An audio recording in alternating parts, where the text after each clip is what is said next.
And hello again, this is Mike with another episode of Toy Train Tips and Tricks, and I'm standing here next to the layout today because it is finally time to complete the last bit of bench work for the new phase 2 of my layout. So phase 1, the stuff that you've seen on all of the videos so far, is over on this side.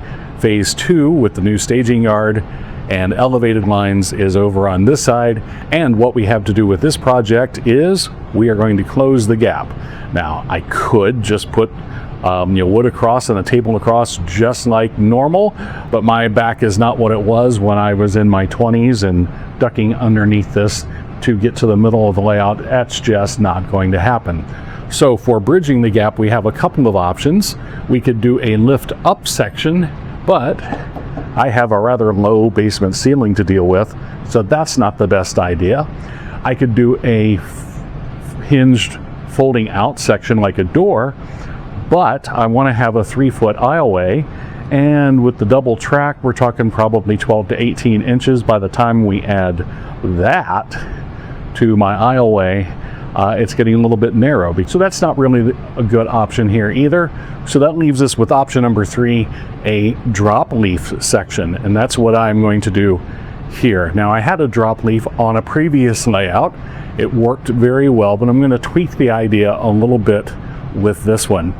Now the one thing I did right with the previous DropLeaf was that I was smart enough, I built all of the bench work all at the same time, including the section that went across, and so all I had to do was cut the 2 sides and everything fit perfectly and it was ready to go. Well, this time I have been building in sections, and so phase 1 was completed about 3 years ago, and I was slowly adding the back side of phase 2. Just recently completed this top side of phase 2, and since I have been using the floor as a constant, and it's a concrete floor and it's not perfectly level, I'm actually off. It's about 1/2 inch. It may look different on the camera, but I actually measured it. It's about 1/2 inch higher on this side than on this side. So I'm going to have to do a little bit of finagling in order to make this fit. The first step, the very important step, is to make sure that each side, this side and this side, from left to right, are level. So you have to do any shimming or anything with that. Make sure that this side is level. Make sure that this side is level with itself. If it's not level across this way, which this isn't, like I said, it's off about 1/2 inch, that's okay. We can fix that in the lift out section with a little bit of a grade. The next key to the DropLeaf design is going to be this piano hinge. Now you might think if I just put my board here and attached it with my hinge that everything would be a-okay, but physics doesn't exactly work like that. And so we have to play around with the geometry a little bit. And if you'll notice on drawbridges, for example, there's always a fulcrum point that is either significantly above or below the bridge to do the swinging. And that helps with the geometry to accommodate for depth. So what I mean by that is when I have my board across, instead of attaching the hinge here or even here, it's going to come down a little bit with the board here, and the hinge will actually be here, and that is going to help the geometry as it comes up and slides into place. So the piano hinge is the first important tool. Then to keep everything in place and to keep it in alignment when it is in place, barrel bolts. So these are going to go in here and lock everything in place so that the track is perfectly aligned every time it is up, so we don't have to worry about any sagging, we don't have to worry about any left or right, and these are also strong enough to support all of the weight of the DropLeaf itself. So let's get started. First, I clamped a 2x3 board of the desired length to the existing bench work on each side of the gap. Note that I clamped them, no screws yet. Then I checked them each for level. In my scrap pile, I found a leftover board from my previous layout that happened to be exactly the right width for this project. I just needed to cut it to length to fit my gap. After marking the spot, I cut the board with my circular saw and checked the fit. The next task was to attach the piano hinge we just test to make sure that we have clearance here on the hinge. Now, if it's slightly askew, don't worry about that. That will be fixed as we go. One other thing I remembered as I was assembling this, the included screws are pretty underwhelming. And I remember when I did this on my previous layout, I ended up replacing these with longer wood screws. But once this is in, you can always do that later. Just replace one screw at a time with some more robust hardware. So now I'm going to attach this to my hinge section and make sure that everything fits. The hinge worked well, but the fit was a little snug, so I cut a little off the end with my oscillating tool. When I was satisfied with the fit, I screwed the remaining support piece on the open end. Then I clamped the leaf in place and installed the barrel bolts. And it worked!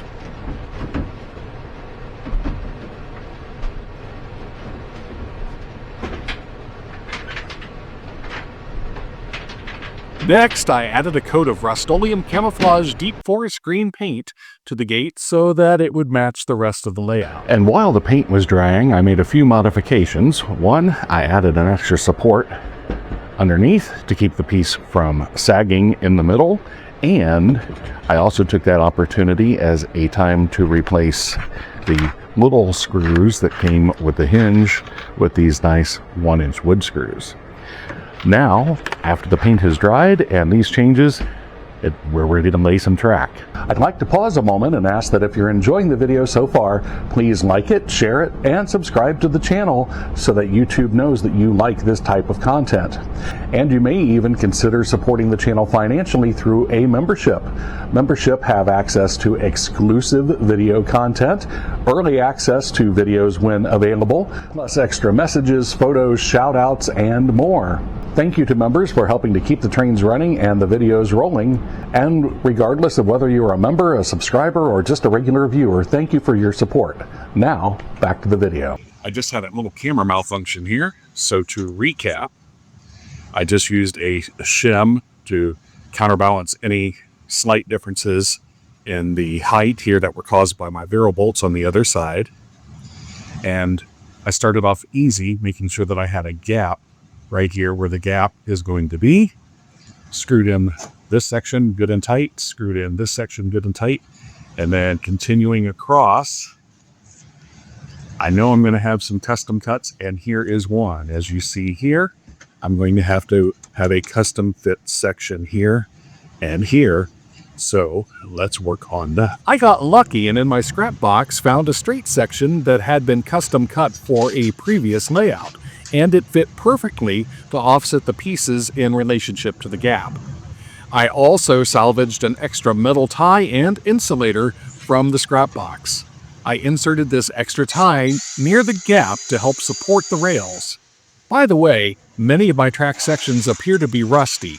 In fact, they were painted for added realism on a previous layout. The inside track is largely the same, but with a couple of plot twists.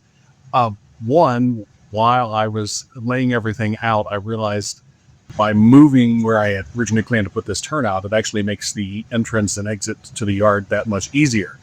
So moving the turnout close to the edge, it does give me a straight edge here to work with, but as you see, I had to move my barrel bolt to out here. No big deal here on this side, but the real plot twist is on the other side, and this is one that I knew about. This is an issue that I knew I was going to encounter because remember, I had lost 4 feet on this side of the layout, so things being compressed.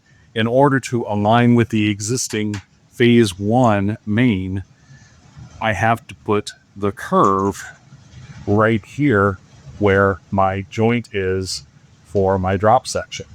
So this is a little tougher. Now, I did successfully pull this off on the other layout, so I know how to make it happen. But basically, I'm going to have to be very, very secure here. I'm going to have to add some shims to either side and secure the track down with those and actually remove this tie because the cut will actually go right through the middle where this tie is. And when the leaf goes down, it actually will work just fine.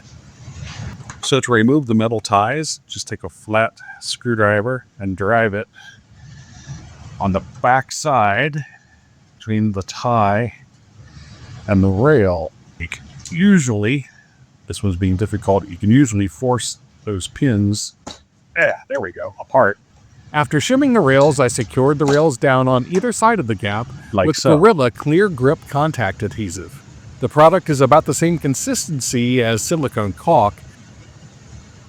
And so while I was waiting for the adhesive to dry, I went ahead and added the tracks on either side and connected them all up. So now everything's dry and secure. We are ready to cut. So I'm going to take my Dremel and I'm going to use the biggest blade I can find. And I need to cut here and I need to cut here on the curve. This is the tricky one.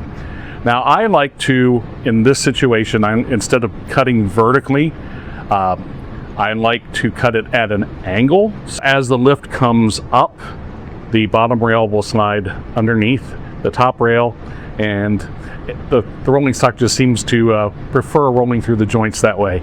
And I'll do the opposite on this side.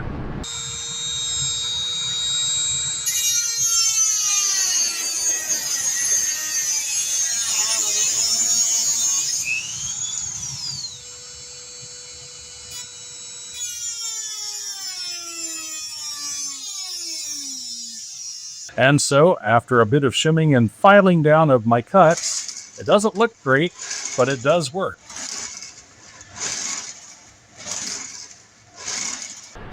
So, let's find out if it works. Now, in the name of full disclosure, when I cut the angles on this side, I cut them backwards. But it's okay. I just then went back with a vertical cut. It made the gap bigger than I wanted it to be, but O-gauge flanges and O-gauge wheels forgive a multitude of sins, including my stupidity. So let's check it out. We drop the 2 barrel bolts and down it goes. Whoops, caught my microphone cord. And so I can walk through without any trouble, and I can lift it back up, attach the barrel bolts, and it works. Ta-da! So that is how I built my drop gate for phase 2 of the layout. And so in a few weeks, there'll be a video talking about the staging yard over here, which is a complete mess right now because of all the other work that I've been doing. But this is how I can access the new center area of the extended layout with my big fat belly. So as always, I hope you enjoyed the video. Keep the trains running, and we'll catch you next time with more toy train tips and tricks.